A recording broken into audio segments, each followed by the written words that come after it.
Exergue. According to a proven convention, the exergue plays with citation. To cite before beginning is to give the tone through the resonance of a few words, the meaning or form of which ought to set the stage. In other words, the exergue consists in capitalizing on an ellipsis, in accumulating capital in advance and in preparing the surplus value of an archive. An exergue serves to stock in anticipation and to pre-archive a lexicon which, from there on, ought to lay down the law and give the order, even if this means contenting itself with naming the problem, that is, the subject. In this way, the exergue has at once an institutive and a conservative function, the violence of a power, Schwald, which at once posits and conserves the law, as the Benjamin of Zurich predictor Schwald would say. What is at issue here, starting with the exergue, is the violence of the archive itself, as archival violence. It is thus the first figure of an archive, because every archive, we will draw some inferences from this, is at once institutive and conservative, revolutionary and traditional. An economic archive in this double sense, it keeps, it puts in reserve, it saves, but in an unnatural fashion, that is to say in making the law, nomos, or in making people respect the law. A moment ago we called it nomological. It has the force of a law which is the law of the house, oikos, of the house as place, domicile, family, lineage, or institution.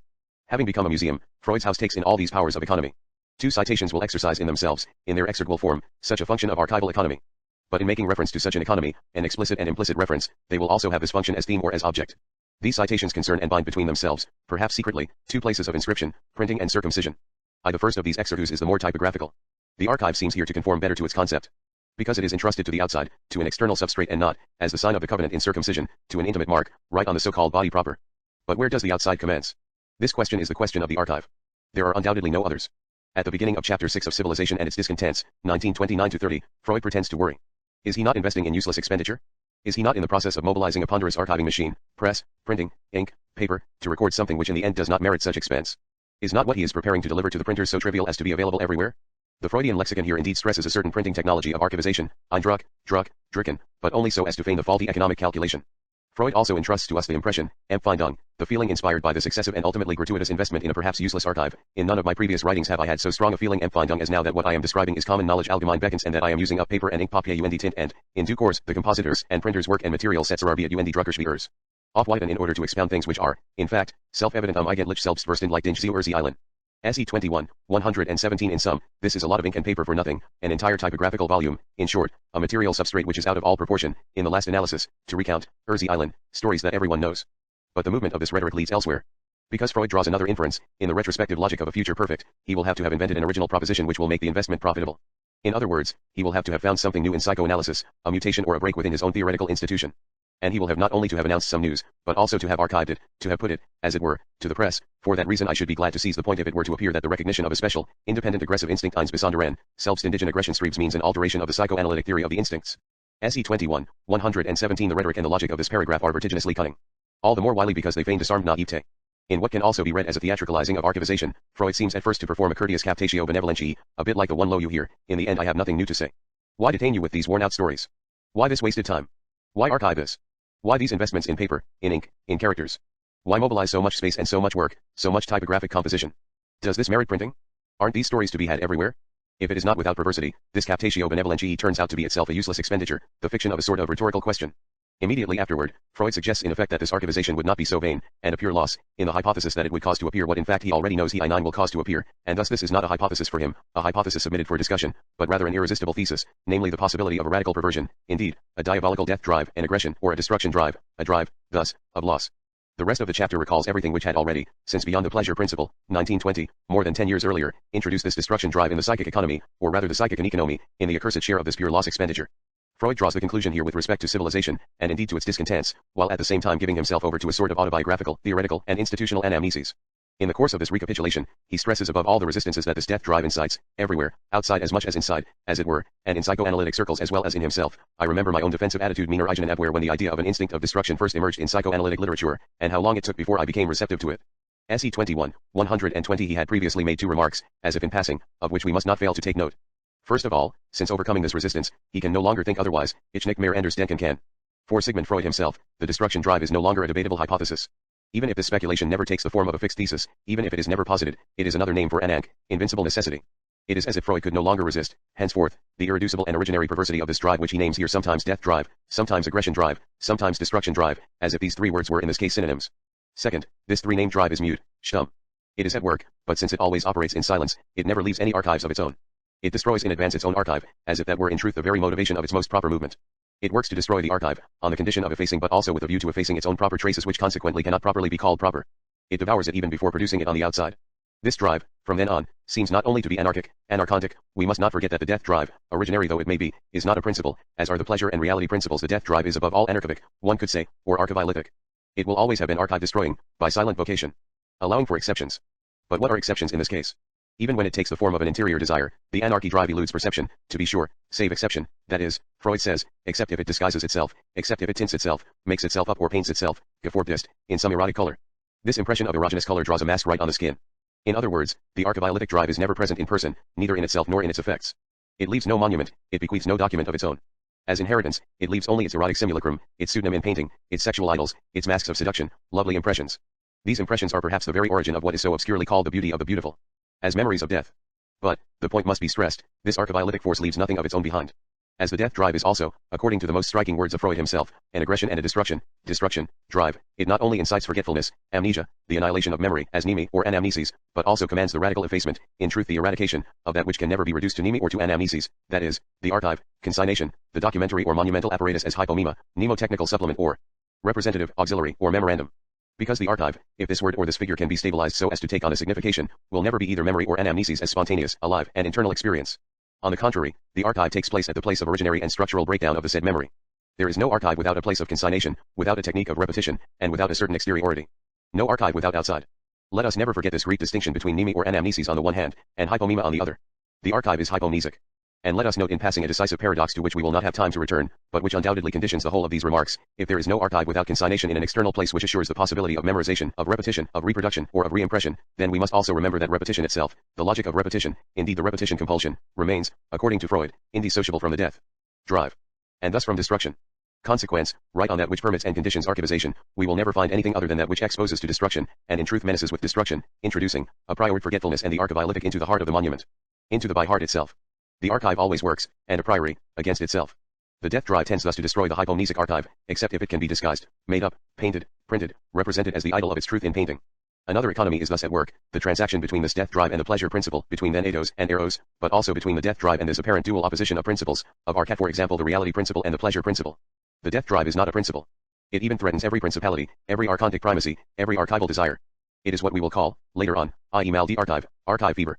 Such is the scene, at once within and beyond all staging. Freud can only justify the apparently useless expenditure of paper, ink, and typographic printing, in other words, the laborious investment in the archive, by putting forward the novelty of his discovery, the very one which provokes so much resistance, and first of all in himself, and precisely because its silent vocation is to burn the archive and to incite amnesia, thus refuting the economic principle of the archive. Aiming to ruin the archive as accumulation and capitalization of memory on some substrate and in an exterior place. What, in general, can this substrate consist of? Exterior to what? What does exterior mean? Is a circumcision, for example, an exterior mark? Is it an archive? It seems always to be possible, however, to compensate for the aneconomy of this annihilating force allied to the diabolical death drive. This is at least an appearance. Freud, in passing, gives a striking example. At the time of discontents, 1929-30, such an example is all the more significant, in its historical and political import. We do not like to be reminded, Freud notes, of the undeniable existence of an evil which seems to contradict the sovereign goodness of God. But if this devil another proper name for the three-named drive seems, then, in the eyes of Christians, for Christian science, in English in the text, irreconcilable with God, we see now that it can also exculpate God, evil for evil's sake, diabolical evil, the existence of the devil can serve as an excuse, in skuldigung, for God, because exterior to him, anarchic angel and dissident, in rebellion against him, just as, and this is the polemical trait of analogy, the Jew can play the analogous role of economic relief or exoneration, dicel he oikonomos and last end role, assigned to him by the world of the Aryan ideal. In other words, the radical destruction can again be reinvested in another logic, in the inexhaustible economistic resource of an archive which capitalizes everything, even that which ruins it or radically contests its power. Radical evil can be of service, infinite destruction can be reinvested in a theodicy, the devil can also serve to justify. Such is the destination of the Jew in the Aryan ideal. Earlier in the same text, Freud proposes an interesting critique of nationalisms and of anti-Semitism on which we ought to meditate today but which we cannot possibly enter into here. In a preliminary fashion, and still limiting ourselves to this archivization of the Freudian archive, we ought to pay attention also to a date. Let us consider the technical model of the machine tool, intended, in Freud's eyes, to represent on the outside memory as internal archivization, namely the mystic pad, der Wunderloch. This model was also described, analyzed, presented after Beyond the Pleasure Principle, the book in which Freud admits to playing the devil's advocate. The description includes several allusions to that which in the functioning of this mystic pad is conditioned by the earlier description, in Beyond, of the structure of the psychic apparatus. In translating and questioning this strange notice I heard den Wunderloch, I attempted long ago to analyze, as closely as possible, the relations between the model of archivization, technicality, time, and death. I try to delimit the thinking this text engendered from within the metaphysical assurances in which, it seems to me, it is held. Without recalling here the questions I formulated at the time, in particular concerning the Freudian concept of the hereditary mnemic trace writing and difference 197, Literature 294, I would simply like to cite one comment. It sketched, by anticipation, the horizon I hope to follow more closely and differently tonight.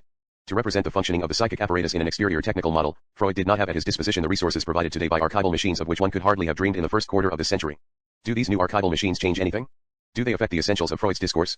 In 1966, I noted the following: forgive me for this long citation, I will not allow myself any others. He mystic pad, separated from psychical responsibility, a representation abandoned to itself, still participates in Cartesian space and mechanics, natural wax, exteriority of the memory aid.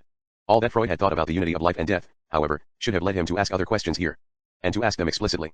Freud does not explicitly examine the status of the materialized supplement which is necessary to the alleged spontaneity of memory, even if that spontaneity were differentiated in itself, thwarted by a censorship or repression which, moreover, could not act on a perfectly spontaneous memory. Far from the machine being a pure absence of spontaneity, its resemblance to the psychical apparatus, its existence, and its necessity bear witness to the finitude of the mnemic spontaneity which is thus supplemented. The machine and, consequently, representation is death and finitude within the psyche. Nor does Freud examine the possibility of this machine, which, in the world, has at least begun to resemble memory, and increasingly resembles it more closely. Its resemblance to memory is closer than that of the innocent mystic pad, the latter is no doubt infinitely more complex than slate or paper, less archaic than a palimpsest, but, compared to other machines for storing archives, it is a child's toy. Writing and Difference 227-28, Literature 336-37. What is at issue here is nothing less than the future, if there is such a thing, the future of psychoanalysis in its relation to the future of science.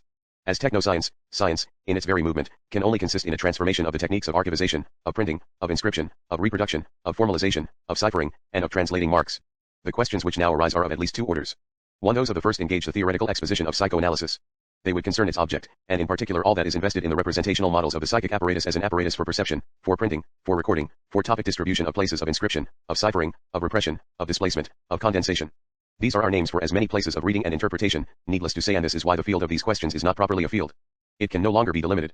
Independently of the reservations I had formulated in Freud and the scene of writing about the presuppositions of modeling itself, reservations I will not return to here, it is at least possible to ask whether, concerning the essentials, and beyond the extrinsic details, the structure of the psychic apparatus, this system, at once mnesic and hypomnesic, which Freud sought to describe with the mystic pad, resists the evolution of archival technoscience or not. Is the psychic apparatus better represented or is it affected differently by all the technical mechanisms for archivization and for reproduction, for prostheses of so-called live memory, for simulacrums of living things which already are, and will increasingly be, more refined, complicated, powerful than the mystic pad, microcomputing, electronization, computerization, etc. Neither of these hypotheses can be reduced to the other.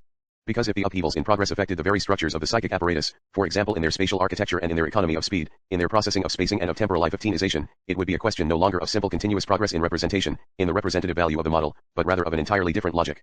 Two other related questions, but of another order, they concern no longer only the theoretical object of psychoanalysis in its exposition, but rather the archivization of psychoanalysis itself, of its life, if you will, of its acts, of its private and public procedures, those which are secret or manifest, provisionally or definitively encrypted. They concern the archivization of its institutional and clinical practice, of the academic, scientific, and juridico-editorial aspect, of the immense problems of publication or of translation with which we are acquainted.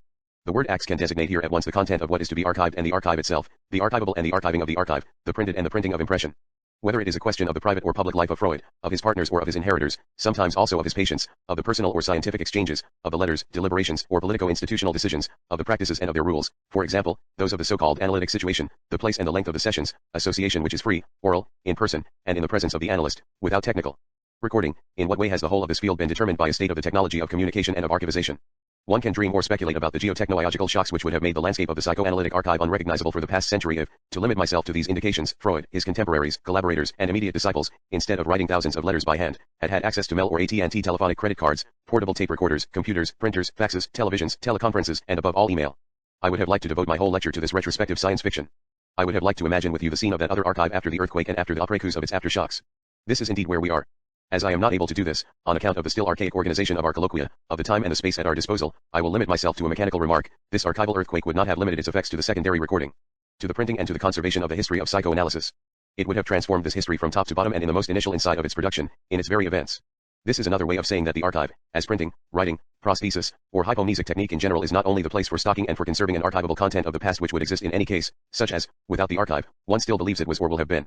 No, the technical structure of the archiving archive also determines the structure of the archivable content even in its very coming into existence and in its relationship to the future. The archivization produces as much as it records the event. This is also our political experience of the so-called news media. This means that, in the past, psychoanalysis would not have been what it was, any more than so many other things, if email, for example, had existed. And in the future it will no longer be what Freud and so many psychoanalysts have anticipated, from the moment email, for example, became possible. One could find many clues other than email. As a postal technology, the example undoubtedly merits some privilege. First of all because of the major and exceptional role, exceptional in the history of scientific projects, played at the center of the psychoanalytic archive by a handwritten correspondence. We have yet to finish discovering and processing this immense corpus, in part unpublished, in part secret, and perhaps in part radically and irreversibly destroyed, for example by Freud himself. Who knows? One must consider the historical and non-accidental reasons which have tied such an institution, in its theoretical and practical dimensions, to postal communication and to this particular form of mail, to its substrates, to its average speed. A handwritten letter takes so many days to arrive in another European city, and nothing is ever independent of this delay. Everything remains on its scale. But the example of email is privileged in my opinion for a more important and obvious reason, because electronic mail today, even more than the fax, is on the way to transforming the entire public and private space of humanity, and first of all the limit between the private, the secret, private or public, and the public or I-17 the phenomenal. It is not only a technique, in the ordinary and limited sense of the term, at an unprecedented rhythm, in quasi-instantaneous fashion, this instrumental possibility of production, of printing, of conservation, and of destruction of the archive must inevitably be accompanied by juridical and thus political transformations. These affect nothing less than property rights, publishing, and reproduction rights. In regard to and in keeping with the dimension of these transformations underway, these radical and interminable turbulences, we must take stock today of the classical works which continue in the beehive of Freudian studies concerning the manuscripts of Freud and of his intimates, the published and still unpublished correspondence, the publications, or republications, the drafts and the sketches, the accessible and the inaccessible, the notorious filterings of the Library of Congress, etc. These classical and extraordinary works move away from us at great speed, in a continually accelerated fashion. They burrow into the past at a distance more and more comparable to that which separates us from archaeological digs, that bizarre activity talked about by the author of Gradiva, to which we will be turning shortly, from biblical philology, from the translations of the Bible, from Luther to Rosenweg or to Buber, or from the establishing of the hypomnesic writings of Plato or of Aristotle by medieval copyists. This is another way to say that it takes nothing away from the admirable nobility, from the indisputable necessity, and from the incontestable legitimacy of this classical philology which is so much more than philology. But this should not close our eyes to the unlimited upheaval underway in archival technology. It should above all remind us that the said archival technology no longer determines, will never have determined, merely the moment of the conservational recording, but rather the very institution of the archivable event. It conditions not only the form or the structure that prints, but the printed content of the printing, the pressure of the printing, the impression, before the division between the printed and the printer. This archival technique has commanded that which in the past even instituted and constituted whatever there was as anticipation of the future. And as wager gauger. The archive has always been a pledge, and like every pledge gauge, a token of the future. To put it more trivially, what is no longer archived in the same way is no longer lived in the same way. Archivable meaning is also and in advance codetermined by the structure that archives. It begins with the printer. We shall leave these questions suspended for the moment. Let us simply remark, and this is the same concern for the archive, a dating, this mystic pad, this exterior, thus archival, model of the psychic recording and memorization apparatus, does not only integrate the inaugural concepts of psychoanalysis, from the sketches up to the articles of the metapsychology, by way of the Traum de Doom, in particular all those which concern for example repression, censorship, recording, Niederschrift, in the two systems, UCS and Ps, the 3 points of view, topic, dynamic, and economic. Taking into account the multiplicity of regions in the psychic apparatus, this model also integrates the necessity, inside the psyche itself, of a certain outside, of certain borders between insides and outsides. And with this domestic outside, that is to say also with the hypothesis of an internal substrate, surface, or space without which there is neither consignation, registration, impression nor suppression, censorship, repression, it prepares the idea of a psychic archive distinct from spontaneous memory, of a hypomnesis distinct from mneme and from anamnesis, the institution, in sum, of a prosthesis of the inside. We have said institution, one could say erection, so as to mark, right from the originary threshold of this prosthesis, a rupture which is just as originary with nature. The theory of psychoanalysis, then, becomes a theory of the archive and not only a theory of memory. This does not prevent the Freudian discourse from remaining heterogeneous, as I tried to show in Freud and the Scene of Writing. An antagonistic and traditional motif continues in this discourse to oppose a metaphysics to the rigorous consequence of this prosthetics, that is, of a logic of hypomnesis. The model of this singular mystic pad also incorporates what may seem, in the form of a destruction drive, to contradict even the conservation drive, what we could call here the archive drive. It is what I called earlier, and in view of this internal contradiction, archive fever. There would indeed be no archive desire without the radical finitude, without the possibility of a forgetfulness which does not limit itself to repression. Above all, and this is the most I-19 serious, beyond or within a simple limit called finiteness or finitude, there is no archive fever without the threat of this death drive, this aggression and destruction drive. This threat is infinite, it sweeps away the logic of finitude and the simple factual limits, the transcendental aesthetics, one might say, the spatio-temporal conditions of conservation. Let us rather say that it abuses them. Such an abuse opens the ethico-political dimension of the problem. There is not one archive fever, one limit, or one suffering of memory among others, in listing the infinite, archive fever verges on radical evil. 2. Let us incrust a second citation into the Exergue. Less typographical than the first, as we said, it nonetheless still maintains a reference to the graphic mark and to repetition, indeed to printing of the typical sort. Recurrent and iterable, it carries literal singularity into figuraliting. Again inscribing inscription, it commemorates in its way, effectively, a circumcision. A very singular monument, it is also the document of an archive. In a reiterated manner, it leaves the trace of an incision right on the skin, more than one skin, at more than one age. To the letter or by figure. The foliaceous stratification, the follicular superimposition of these cutaneous marks seems to defy analysis. It accumulates so many sediment archives, some of which are written right on the epidermis of a body proper, others on the substrate of an exterior body. Each layer here seems to gape slightly, as the lips of a wound, permitting glimpses of the abyssal possibility of another depth destined for archaeological excavation. It has, in appearance, primarily to do with the private inscription. This is the title of a first problem concerning the question of its belonging to an archive. Which archive? That of Sigmund Freud? That of the psychoanalytic institution or science? Where does one draw the limit?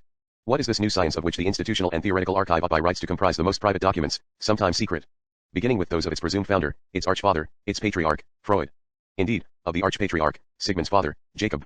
This brings us to the question, which is always open, of what the title Freud's house means, the Freud Museum as a house of Freud, the archine of which we are the guests, in which we speak from which we speak. To which we speak, I might also say, addressing it. The archive of the singular private inscription I will speak of has been in the public domain for several years. One can have access to it in several languages, beginning with its original in Hebrew. Public, and offered for interpretation, this document is henceforth accompanied, indissociably, by an extraordinary exegetical or hermeneutic apparatus. It is an inscription in the form of a dedication. It was written by the hand of Jacob, son of our Shalom Freud, the archpatriarch, the grandfather of psychoanalysis, and addressed to his son, Shalom Sigmund Freud, on the day of his 35th birthday, in Vienna, the 6th of May, 1891, 29 Nisan 5651. A gift carried this inscription. What the father gives to the son is at once a writing and its substrate. The substrate, in a sense, was the Bible itself, the book of books, a Philip's own Bible Sigmund had studied in his youth. His father restores it to him, after having made a present of it to him, he restitutes it as a gift, with a new leather binding. To bind anew, this is an act of love. Of paternal love. It is no less important than the text in Melitza, those biblical, liturgical, or rabbinical fragments which compose the long dedication and carry in turn the thoughts of the father. On this subject he speaks of a new skin, as the English translation of the Hebrew says. Like some of you, I suppose, I discovered the treasure of this archive, illuminated by a new translation and by an original interpretation, in Yosef Haim Yerushalmi's handsome book Freud's Moses, Judaism Terminable and Interminable. This book left a strong impression on me. My recent discovery of it gave me much to think about, more than I could say here, and it has accompanied the preparation of this lecture. So this lecture will naturally be dedicated, if he will allow it, to Yosef Haim Yerushalmi. Point 2 for a reason that will perhaps become clear later. I will dare to dedicate it at the same time to my sons and even to the memory of my father, who was also called, as his life itself, Haim. Here is the archived dedication that the grandfather or the archpatriarch of psychoanalysis, Jacob Freud, inscribed on the Bible he I-21 gave, but in truth returned, sous peau neuve under new skin, as they say in French, to his son, that is, to the father or the patriarch of psychoanalysis. Yerushalmi cites it with dramatic effect, as a coup to. Yerushalmi, who participated in this conference, was to have been at this lecture. As he was sick, he could not be present, and his own contribution was read by someone else the next day. The theater, at the end of his book, just before the other dramatic effect of an audacious fiction, the extraordinary monologue with Freud, to which I will return at length. He sees in this dedication one crucial episode, and he speaks of the one canonical text of Jacob Freud at our disposal 70. So this is not just any archive and just any moment in the history of the archive. Later, beyond this exergue, we will see how Yerushalmi presents the character, to his eyes properly inaugural, of the discovery, of the reading, and of the establishment of this crucial archive of which he is in sum the first guardian, the first reader, the first doctor, indeed the only legitimate archon. In the body of this inscription, we must at least underline all the words that point, indeed, toward the institution and the tradition of the law, lawmakers, that is to say, toward that archontic dimension without which one could not have archives, but also, more directly, toward the logic and the semantics of the archive, of memory and of the memorial, of conservation and of inscription which put into reserve, store, accumulate, capitalize, stock a quasi-infinity of layers. Of archival strata that are at once superimposed, overprinted, and enveloped in each other. To read, in this case, requires working at geological or archaeological excavations on substrates or under surfaces, old or new skins, the hypermnesic and hypomnesic epidermises of books or penises, and the very first sentence recalls, at least by figure 3, the circumcision of the father of psychoanalysis, in the 7th in the days of the years of your life. I will cite the translation given by Yerushalmi while on 3. I decided I should make this prudent addition, at least by figure, after a friendly talk with Yerushalmi, who, several months later in New York, correctly warned me against a reading which would seem to identify here a literal or direct reference to the dated event of a circumcision. I see it as he does and am more clearly aware of it today thanks to him. This is yet another reason for my gratitude. As it seems none the less difficult to contest that this dedication in Melitza gathers all its signs and makes all its figures, beginning with that of the new skin, converge toward the moment of a covenant, in truth of a renewed covenant, is it improper to read here an anniversary recall, by a father to a son, of circumcision? That is, of the very figure of the covenant, in its typical moment, in the type of an incisive inscription, in its character, at once inaugural and recurrent, regularly renewed. Underlining a few words, and then I will abandon this exergue, to which I will return later, son who is dear to me, Shalom. In the 7th in the days of the years of your life the Spirit of the Lord began to move you and spoke within you, go, read my book that I have written and there will burst open for you the well springs of understanding, knowledge, and wisdom. Behold, it is the book of books, from which sages have excavated and lawmakers learned knowledge and judgment. A vision of the Almighty did you see, you heard and strove to do, and you soared on the wings of the Spirit. Since then the book has been stored like the fragments of the tablets in an ark with me. For the day on which your years were filled to 5 and 30 I have put upon it a cover of new skin and have called it, Spring Up, 0 Well, sing ye unto it. And I have presented it to you as a memorial and as a reminder, a memorial and a reminder, the one and the other at once, the one in the other, and we have, perhaps, in the economy of these two words the whole of archival law, anamnesis, nemi, hypomema of love from your father, who loves you with everlasting love. Jacob son of Arshalam of Rietzik in the capital city Vienna 29 Nisan 5651 May 6 1891 Arch Archive. The book was stored with the archpatriarch of psychoanalysis. It was stored there in the Ark of the Covenant Deuteronomy 10:1-5. Area, this time in Latin, is the chest, the ark of acacia wood, which contains the stone tablets, but area is also the cupboard, the coffin, the prison cell, or the cistern, the reservoir. 44. The ark stays with the father of psychoanalysis. Stay with 123 me, Yahweh had said to Moses, send them to their tents 5:30-31. Shortly after the reminder of the Ark of the Covenant figures the order to circumcise the foreskin of the heart 10:16.